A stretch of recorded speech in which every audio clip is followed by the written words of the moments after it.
Hello students, welcome back to Vedant Academy with me Vivek Khewal. और जैसे कि आप जानते हैं कि हम इकोनॉमिक एनसीईआरटी सीरीज की एक क्लास कर रहे हैं और उसमें हमने 10th क्लास की कल ही शुरू की थी। उसके हमने दोनों पार्ट कवर किए थे। आज हम 10th क्लास एनसीईआरटी इकोनॉमिक्स का सेकंड चैप्टर शुरू करेंगे, जिसका नाम है सेक्टर्स ऑफ इकोनॉमी। इकोनॉमी के अलग अलग जो क्षेत्रक है उसके बारे में, अर्थव्यवस्था। इस चैप्टर में हम क्या बातें करने वाले हैं उसके एक थोड़ा सा डाटा मैं एक जनरल व्यू आपको दे देता हूं। जैसे कि हम बात करेंगे इकोनॉमिक एक्टिविटीज़ की, कि इकोनॉमिक एक्टिविटीज़ कितने हिस्सों में डिवाइड होती है, किस बेस पे उनका कैटेगराइजेशन होता है, वो सब डिटेल्स उन तीनों सेक्टर्स की।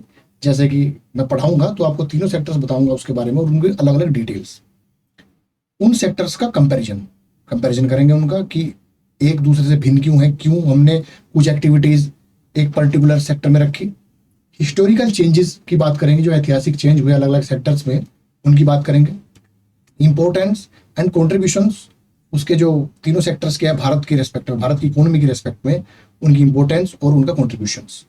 और आखिरी में हम बात करेंगे that how to create more employment through this sectors.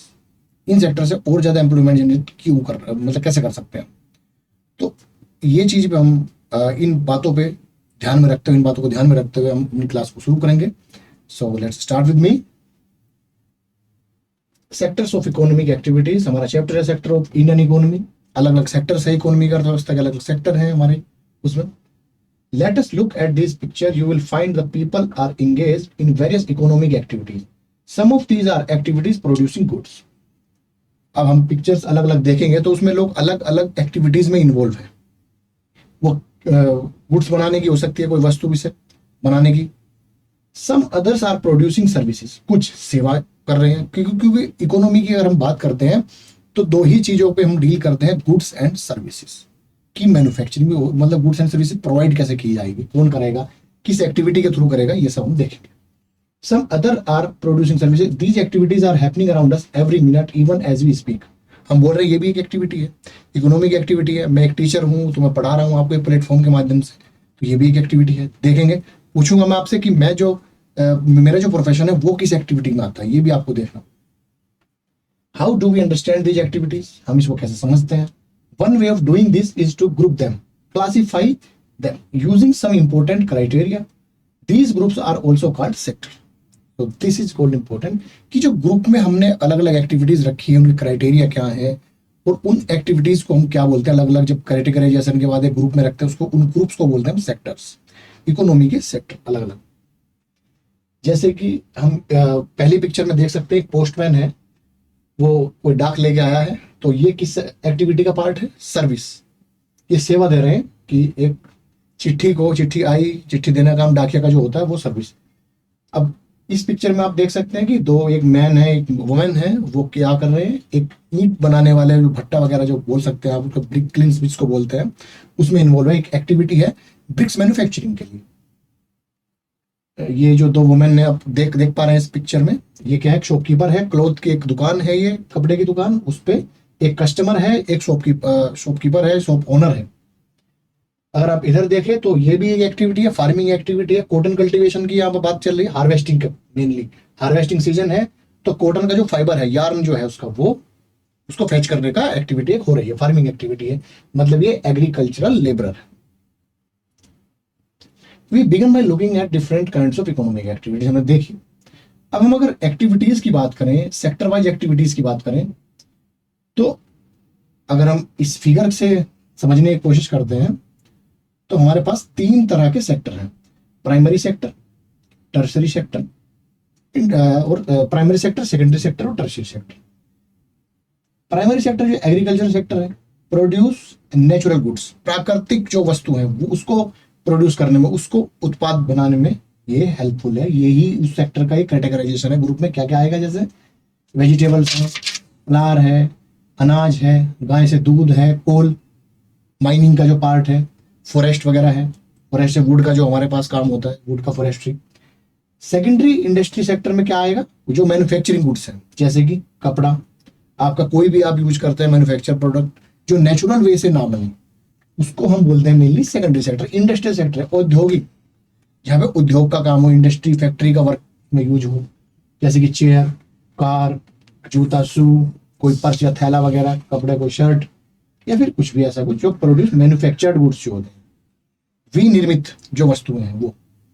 Tertiary sector की बात करें तो ये सेवा सेक्टर है, सर्विस सेक्टर है, जैसे कि ट्रांसपोर्टेशन हुआ, ये हमारा कम्युनिकेशन सेक्टर, या स्ट्रीट वेंडर्स जो वेजिटेबल वेंडर्स हैं, या उसके अलावा जो हमारा कंप्यूटर का सिस्टम है, आईटी सेक्टर कह सकते हैं आप इसको। अब हम इसको डिटेल में पढ़ेंगे, मेरे ख्याल से देख पा रहे होंगे आप। There are many activities that are undertaken by directly using natural resources. बहुत सारी ऐसी एक्टिविटीज हैं जो डायरेक्टली प्राकृतिक जो संसाधन है उनके इस्तेमाल से परफॉर्म की जाती है। Take for example the cultivation of cotton, it take place within a crop season. अगर हम कॉटन के कल्टीवेशन की बात करते हैं तो ये एक क्रॉप सीजन होता है, एक फसल का जो सीजन होता है, जैसा रबी और खरीफ आपने सुना होगा, उसमें टेक प्लेस होती है। For the growth of cotton plant we depend mainly but not entirely on natural factors like rainfall, sunshine, climate. Cotton के प्लांट के कल्टीवेशन के लिए हम प्रकृति पे डिपेंड करते हैं, बट पूरी तरीके से नहीं। उसके बारे में पढ़ेंगे कैसे। जो प्राकृतिक फैक्टर है उसमें क्या है, रेनफॉल है, सनशाइन है, क्लाइमेट है। आपको पता होगा कि कॉटन के कल्टीवेशन में जब हम उसको उगाते हैं तो स्टार्टिंग में हमें रेनफॉल चाहिए, और लास्ट में जब उसको हार्वेस्ट करते हैं तो उसमें एक अच्छी सनशाइन चाहिए। The product of this activity cotton is a natural product. जो कॉटन अगर हमें मिला तो वो क्या है, प्राकृतिक उत्पाद है, एक नेचुरल प्रोडक्ट है। नेचुरल तरीके से कॉटन मिला, उसमें किसी ने कोई मैन्युफैक्चरिंग नहीं की, कोई इंडस्ट्री, कोई फैक्ट्री का कोई इन्वॉल्वमेंट नहीं है। Similarly in the case of an activity like dairy, दूध पालन जो बोलते हैं, जो दूध की जो बिजनेस है, दूध की जो एक्टिविटी है, we are dependent on biological process. Biological process है, गाय के अंदर, भैंस के अंदर एक बायोलॉजिकल प्रोसेस हो रहा है, उसके थ्रू मिल्क का प्रोडक्शन हो पा रहा है। Of animals and availability of food, किस चीज पर डिपेंड करेगा, बायोलॉजिकल प्रोसेस ऑफ एनिमल के और चारे की उपलब्धता पे। द प्रोडक्ट हियर मिल्क, जो दूध बना उसमें भी कोई फैक्ट्री इंडस्ट्री का इन्वॉल्वमेंट नहीं हुआ, उसके लिए तो फैक्ट्री गाय ही है, भैंस ही है, उसके बायोलॉजिकल प्रोसेस है, तो एक नेचुरल प्रोसेस रहा। तो ये भी हमारी क्या है, एक प्राइमरी एक्टिविटी है, क्योंकि ये एक नेचुरल प्रोडक्ट है, प्राकृतिक प्रोडक्ट है। सिमिलरली मिनरल्स, जो हमारे खनिज हैं, खदान है, ओर्स वगैरह जो है हमारे, are also natural product. When we produce good एक कोई भी वस्तु बाय एक्सप्लॉइटिंग नेचुरल रिसोर्सेज, कोई भी वस्तु जो हम बनाते हैं या नेचुरल प्रोसेस है, प्राकृतिक एक विधि से जब बनती है चीजें, उस एक्टिविटी, जो भी उस एक्टिविटी में इन्वॉल्व होता है ग्रुप में, उसको हम बोलते हैं प्राइमरी सेक्टर। मेनली कौन कौन सी एक्टिविटी, एक तो माइन एंड मिनरल्स की, जैसे कि हमने बात की ओर्स एंड मिनरल्स। दूसरी एक्टिविटी एग्रीकल्चर, जो क्रॉप सीजन में कॉटन की बात की। तीसरी चीज हमने डेयरी की बात की, जो एग्रीकल्चर से अलाइड सेक्टर्स हैं। एग्रीकल्चर एंड अलाइड सेक्टर भी इसको बोलते हैं, कृषि या कृषि से जुड़े हुए जो क्षेत्र है उनकी बात। वाई प्राइमरी, इनको प्राइमरी क्यों बोलते हैं, प्राथमिक सेक्टर इनको हम क्यों बोलते हैं। This is because it forms the base for all other products that we subsequently make.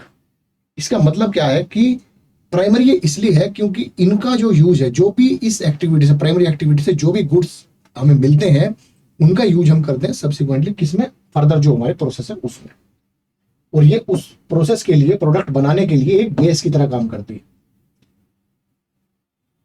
Since most of the natural products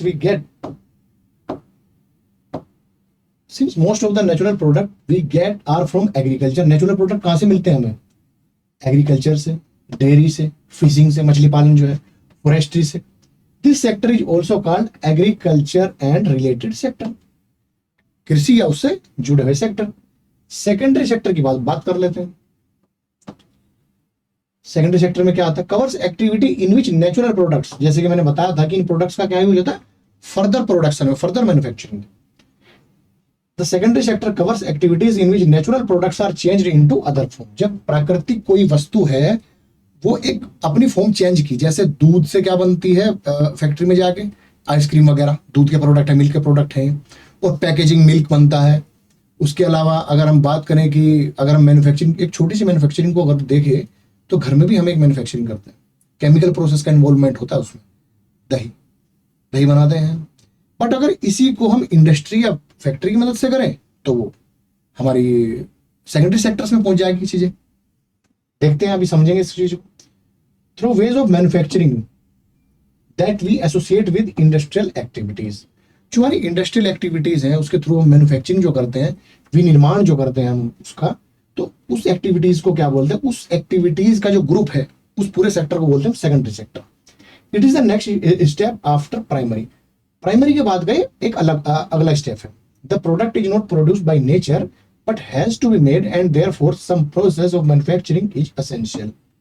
एक प्रोसेस है, कुछ प्रोसेस लगेगी। जैसे अगर हम आयरन ओर से आयरन बार की बात करें तो उसमें आयरन एंड स्टील इंडस्ट्रीज है हमारी, वो यूज करते हैं, उसमें मेटलर्जी का यूज होता है, अलग अलग उसकी प्रोसीजर है, प्रोसेस है। उसके बाद हमें मिलता है आयरन का कोई मटेरियल, या वो बार में हो सकता है, आयरन की सीट हो सकती है, उसके बाद भी उसका प्रोसेस हो सकता है, क्योंकि आयरन बार और या आयरन सीट इसके बारे में पढ़ेंगे, इनको इंटरमीडिएट गुड्स कहा जाता है, क्योंकि ये उस फैक्ट्री या इंडस्ट्री को चलाने के लिए बेस का काम करते हैं।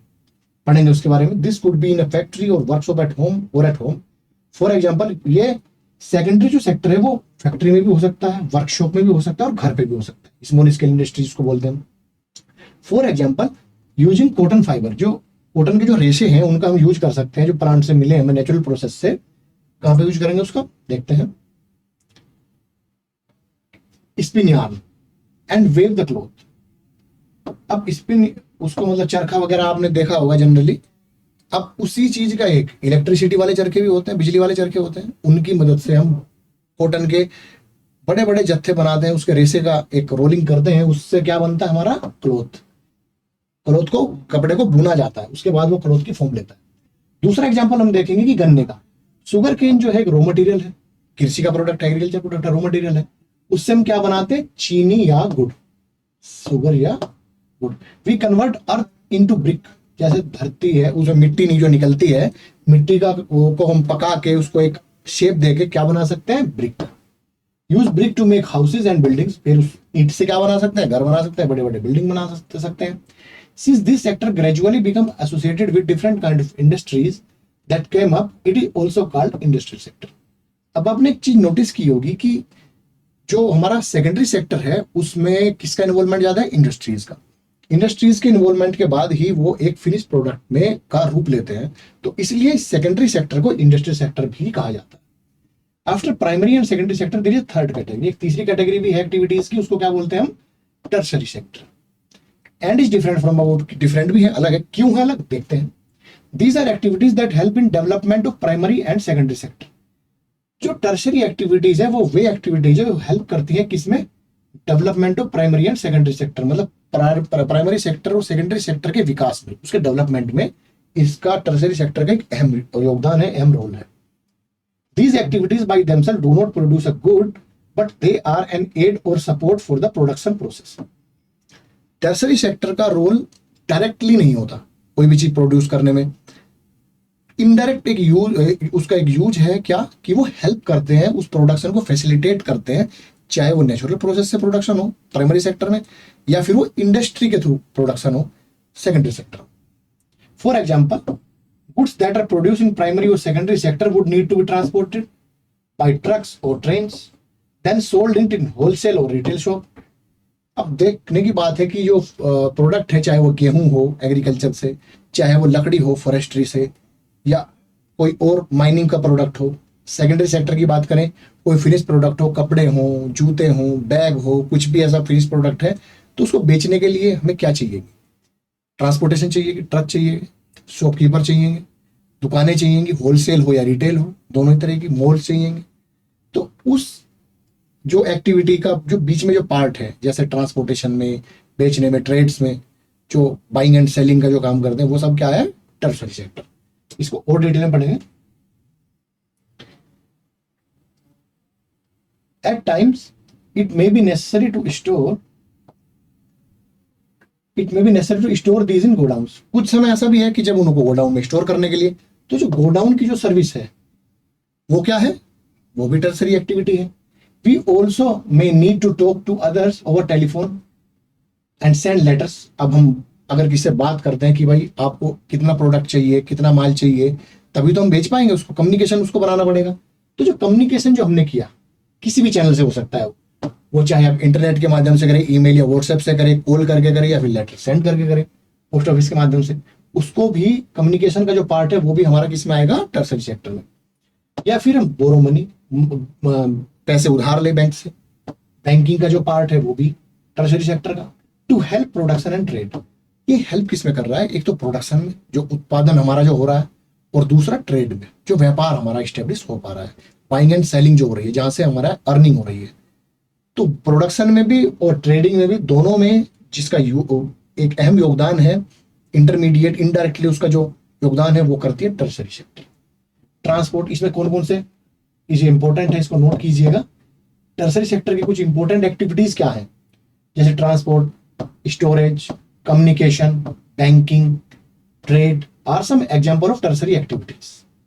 आज के बाद जैसे आप देखोगे कि बैंक की जो एक्टिविटीज हैं, या फिर आप ट्रांसपोर्टेशन, कोई भी रोडवेज आप लेते हैं, उसके बाद में आपका टेलीफोन सर्विसेज, ये सब क्या है, टर्शरी सेक्टर का पार्ट है। एक एक्टिविटी है जो प्रोडक्शन प्राइमरी हो या सेकेंडरी हो उसमें हेल्प करता है। Since these activity generate services rather than goods, तो ये क्या है, सेवा है, या कोई गुड या कोई उत्पाद तो ये कर नहीं रहे, कोई वस्तु तो बना नहीं रहे, तो ये क्या दे रहे हैं, सेवा दे रहे हैं। ट्रांसपोर्टेशन ने एक फैसिलिटी प्रोवाइड की, कम्युनिकेशन ने एक फैसिलिटी प्रोवाइड की, बैंकिंग ने भी एक फैसिलिटी प्रोवाइड की, क्रेडिट की। तो फैसिलिटी प्रोवाइड करने पे ये क्या दे रहे हैं, सेवा। तो इस जो टर्शरी सेक्टर का जो एक्टिविटीज है उनको सर्विस सेक्टर, क्योंकि सर्विस प्रोवाइड करते हैं तो इसलिए इस सेक्टर को, टर्शरी सेक्टर को सर्विस सेक्टर भी कहा जाता है। इंपॉर्टेंट, सेवा sector. Service sector also include some essential services that may not directly help in production. कुछ ऐसी भी एक्टिविटी सर्विस सेक्टर प्रोवाइड करता है जो डायरेक्टली प्रोडक्शन में हेल्प नहीं करता, बट वो इनडायरेक्टली तो यूज कर ही रहा है। जैसे क्या कि हमें टीचर की आवश्यकता होती है एजुकेशन प्रोवाइड करने के लिए, हेल्थ प्रोवाइड करने के लिए डॉक्टर्स की आवश्यकता होती है, and those who provide personal services, निजी कुछ सेवा हो सकती है, जैसे कि वॉशरमैन धोबी की, बार बार जो बाल काटने वाले नाई की, कोबलर की, मोची की, लॉयर वकील, and people to do administrative and accounting works. अब सपोज कीजिए आपको किससे कंसल्ट चाहिए, कोई ऐसी कोई निजी सर्विस चाहिए आप, तो उसको क्या बोलेंगे हम, सर्विस सेक्टर का पार्ट कहेंगे।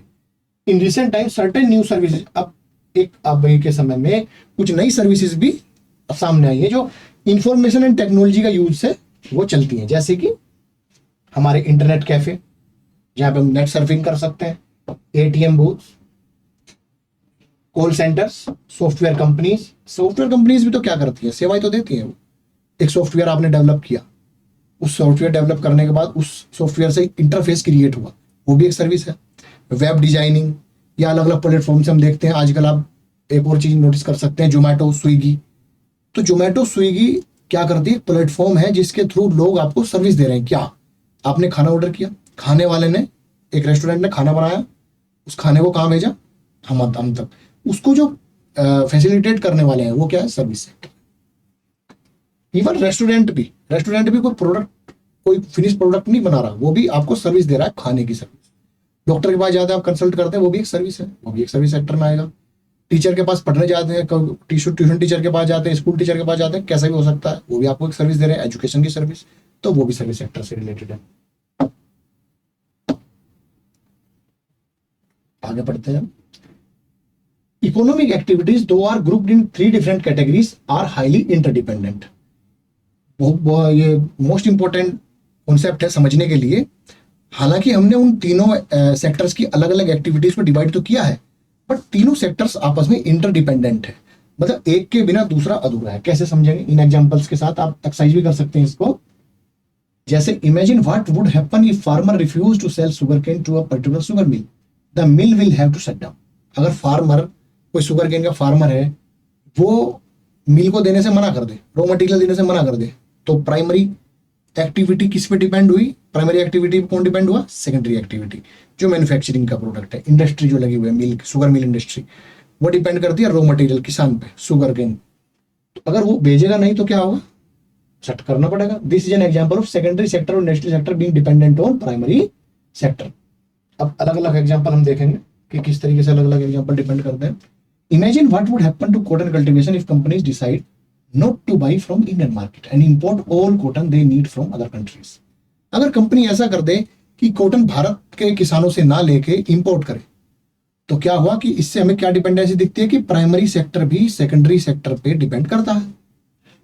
Indian cotton cultivation will become less profitable and the farmers may even go bankrupt if they can not quick switch to other crops. अब किसान को जनरली क्या करना पड़ेगा, इंडियन कंपनीज ने उसे लेने से मना कर दिया, तो अब उसको अपनी क्रॉप को बदलना पड़ेगा, दूसरी क्रॉप पे शिफ्ट होना पड़ेगा। Farmers buy many goods such as tractor, pump set, electricity, pesticide, fertiliser. Input के लिए चाहिए होता है वो। Imagine what would happen if price of fertiliser और pump set go up, cost of cultivation of farmers will rise and their profit will be reduced. अगर input आपको महंगा मिलेगा, फार्मर्स को इनपुट जैसे बीज चाहिए, फर्टिलाइजर चाहिए, पेस्टिसाइड चाहिए, ट्रैक्टर चाहिए, मैकेनिक जो मशीन की जो चीजें हैं, ट्रैक्टर के साथ में कहीं कहीं उसके टूल्स एंड इक्विपमेंट चाहिए, अगर वो सब महंगे हो जाए, अगर इनपुट ही महंगा हो जाए, तो क्या जनरली क्या होगा कि आउटपुट उनका डिक्रीज हो जाएगा। जो अर्निंग है, अर्निंग तो सेम रहेगी, जो मार्केट प्राइसेस है। People working with in industries and service sector need food. सही बात है, जो इंडस्ट्री सेक्टर में काम कर रहा है, सर्विस सेक्टर में काम कर रहा है, उसको फूड भी चाहिए। Imagine what would happen if there is a strike by transport and lorries refuse to take vegetable, milk, etc. from rural areas. Food will become scarce in urban areas, whereas farmer will be unable to sell their produce. Correct है। Secondary sector वालों को, जो industry में काम करते हैं, और primary sector वाले जो फार्मर्स वगैरह है, उनको क्या चाहिए, आपस में एक बॉन्डिंग के लिए चाहिए टर्सरी सेक्टर का। टर्सरी सेक्टर क्या करता है, जनरली जो ट्रेड है प्राइमरी सेक्टर और सेकेंडरी सेक्टर के बीच में, रॉ मटेरियल का जो आदान प्रदान है, वो कौन डिसाइड करता है, ट्रांसपोर्टेशन के थ्रू सर्विस सेक्टर। तो यहाँ पे क्या हुआ कि सर्विस सेक्टर में दोनों ही डिपेंड करते हैं, कौन, प्राइमरी सेक्टर भी, सेकेंडरी सेक्टर। आगे बढ़ते हैं।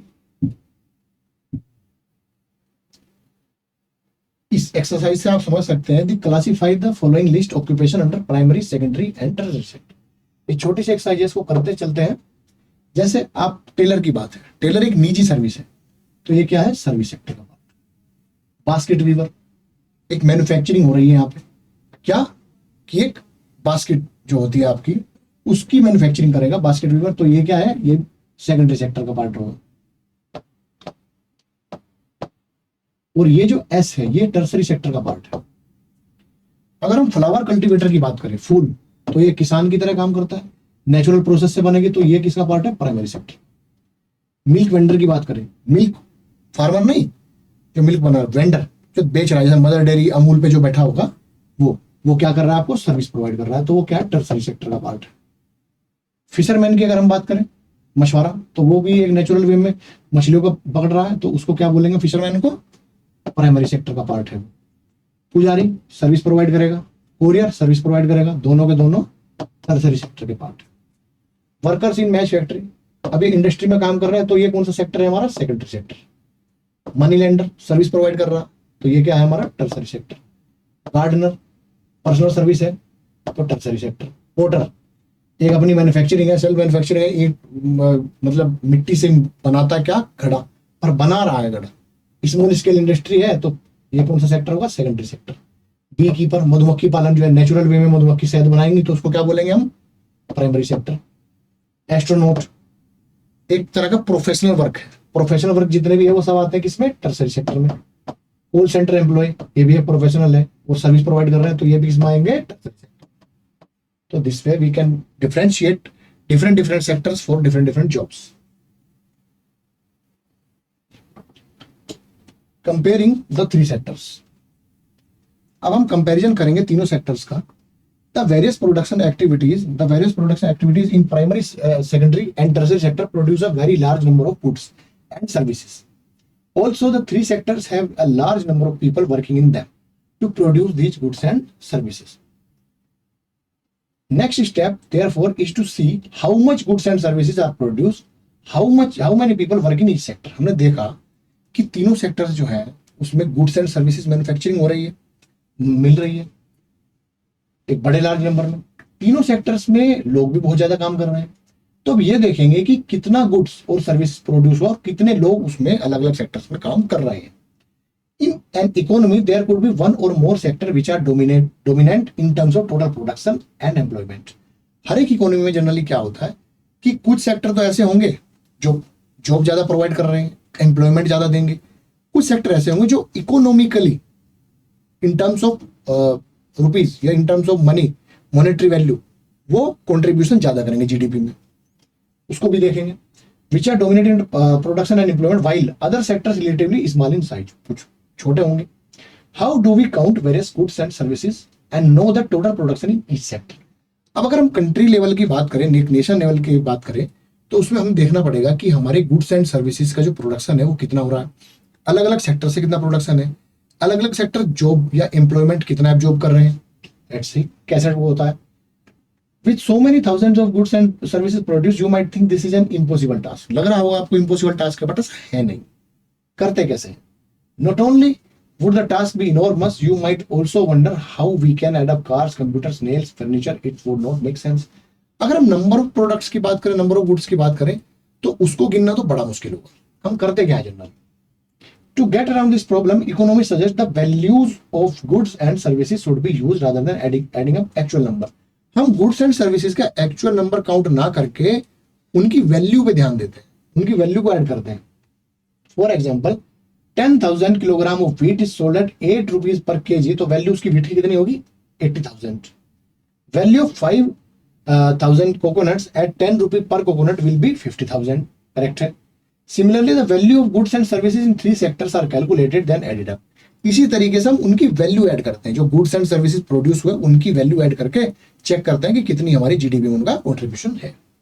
Remember there is one precaution one has to take. एक प्रिकॉशन उसके साथ में क्या है कि नॉट एवरी गुड और services that is produce and sold need to be counted. हर एक सर्विस या प्रोडक्ट या गुड्स वस्तु वो काउंट नहीं की जाती. अब ये देखते हैं कि क्या काउंट नहीं होता. It makes sense only to include final goods and services. This is important. जो फाइनल गुड्स एंड सर्विसेज हैं, जो कंजम्पशन के लिए तैयार हैं, केवल उन्हीं गुड्स एंड सर्विसेज को हम काउंट करते हैं. फाइनल गुड्स एंड सर्विसेज उन्हीं की वैल्यू हम काउंट करते हैं. किन की नहीं करते? जैसे कि जो इंटरमीडिएट गुड्स है उसके बारे में हम पढ़ेंगे. जैसे एक एग्जाम्पल के थ्रू समझते हैं. एक फार्मर ने एक फ्लोर मिल को अनाज बेचा 8 रुपए पर केजी, व्हीट बेच दिया उसने. मिल ने उसका आटा बनाया 10 रुपए केजी में, बिस्किट कंपनी को बेच दिया. बिस्किट कंपनी ने क्या किया? उस आटे का यूज किया और उसमें शुगर वगैरह मिलाया, वैल्यू ऐड की. वैल्यू एडिशन आपने वर्ड पढ़ा होगा. उसको बना दिया 60 रुपए, रुपीज 15 पर पैकेट. उस 1 किलो जो अनाज था उससे बना दिया 60 रुपए के बिस्किट. 4 पैकेट बिस्किट के बना दिए. Biscuit are final goods. तो बिस्किट जो है वो फाइनल गुड्स है. Goods that reach the consumer, ये इंपॉर्टेंट लाइन है, जो ग्राहक तक पहुंचे. जो भी गुड्स हैं और वो ग्राहक तक पहुंचे फाइनल कंजम्पशन के लिए, उन्हीं की वैल्यू हम काउंट करेंगे. इंटरमीडिएट गुड्स, जैसे अगर अनाज से आटा बना और उससे वैल्यू ऐड होकर बिस्किट बन गए, तो हम आटा के तो ऑलरेडी उस बिस्किट में ऐड है, आटा भी ऐड है, गेहूं भी ऐड है, सब कुछ ऑलरेडी ऐड है. Why are only final goods? क्यों हम केवल फाइनल गुड्स और सर्विस काउंट करते हैं in contrast to final goods? Goods such as wheat और व्हीट फ्लोर, जो अनाज गेहूं का आटा है, वो एग्जाम्पल है इंटरमीडिएट गुड्स के. तो ये इंपॉर्टेंट है कि हम इंटरमीडिएट गुड्स जो है उसमें काउंट नहीं करते.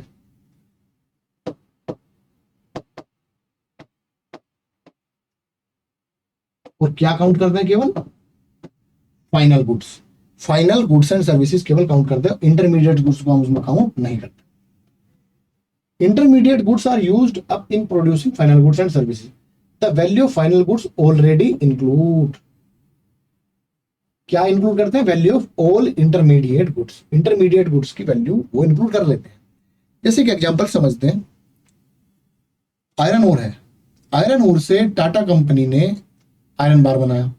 आयरन बार बनाने के बाद उसकी समझ लो उसके आयरन के यूज से हमने कार बना दी और कार बना के उसको बेच दिया. तो अब हम उसमें गुड्स एंड सर्विसेज में क्या करेंगे कि जो इंटरमीडिएट जो गुड्स आए उनको काउंट नहीं करेंगे, सीधा डायरेक्ट कार की वैल्यू देखेंगे और कार की वैल्यू अपनी जीडीपी में काउंट करेंगे, उसी को ऐड करेंगे. अगर ऐसे अलग अलग हम ऐड करते चले जाएं तो क्या होगा कि वो मल्टीपल वैल्यू जो है वो ऐड होंगी और हमारी जीडीपी गलत काउंट हो जाएगी. तो उस गलत काउंटिंग से बचने के लिए हम क्या करते हैं? Final value of goods and services हम उसमें काउंट करते हैं.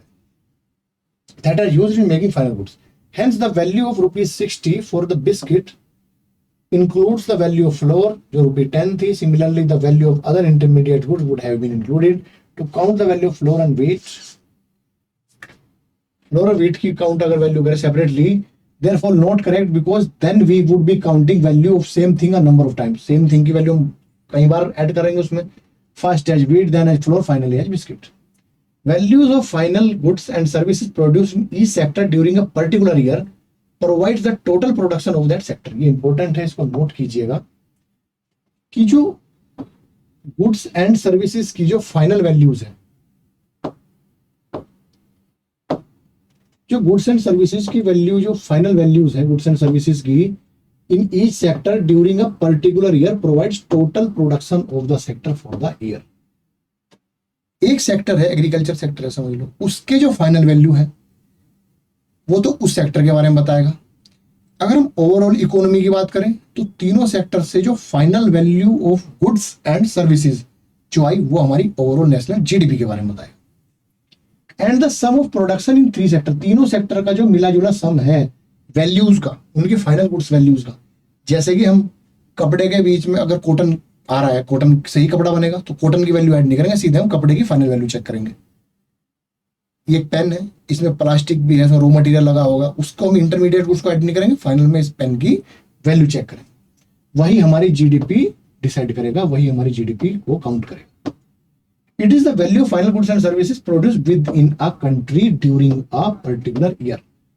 जीडीपी है क्या कि एक कंट्री में value of final goods and services in a particular year, उस साल में। इंपॉर्टेंट है जीडीपी की डेफिनेशन, इसको मगअप नहीं कीजिएगा, समझिएगा। अगेन मैं आपको बताना चाहता हूं कि गुड्स एंड सर्विसेज की फाइनल वैल्यूज किसी एक कंट्री में किसी एक पर्टिकुलर ईयर में जो भी हमारी होगी वही हम जीडीपी में ऐड करेंगे। In India the mammoth task to measuring GDP is undertaken by central government ministries. This ministry, with help of various government departments of all the Indian state and union territories, collect information relating to total volume of goods and services and their prices, then estimate the GDP. Ministry का काम है, generally finance ministry इस काम को करती है, और जो डेटा कलेक्शन का काम होता है वो होता है स्टैटिकल डिपार्टमेंट का। उसमें भी दो डिपार्टमेंट हमारे पास है स्टैटिकल मिनिस्ट्री में, एक है एनएसओ, एक है NSSO, national sample survey organisation, और नेशनल स्टैटिस्टिकल ऑफिस। ये डेटा का कलेक्शन का काम करती है और इसको फिर हम ऐड करके फाइनल वैल्यू जीडीपी की काउंट करते हैं। अब चलते हैं, जो एक्टिविटी हमने देखी उन एक्टिविटी का हिस्टोरिकल चेंज कैसे हो। Generally it has been noted from the histories of many now developed countries that at initial stage of development primary sector was most important sector of the economic activities. जो देश आज विकसित देशों की श्रेणी में आते हैं, हमने देखा कि पहले उसमें क्या था कि प्राइमरी सेक्टर का, जो प्राथमिक सेक्टर है, उसका योगदान ज्यादा था। इसके कई कारण हो सकता है सेकेंडरी और टर्शियरी सेक्टर उस टाइम पे डेवलप इतना था ही नहीं।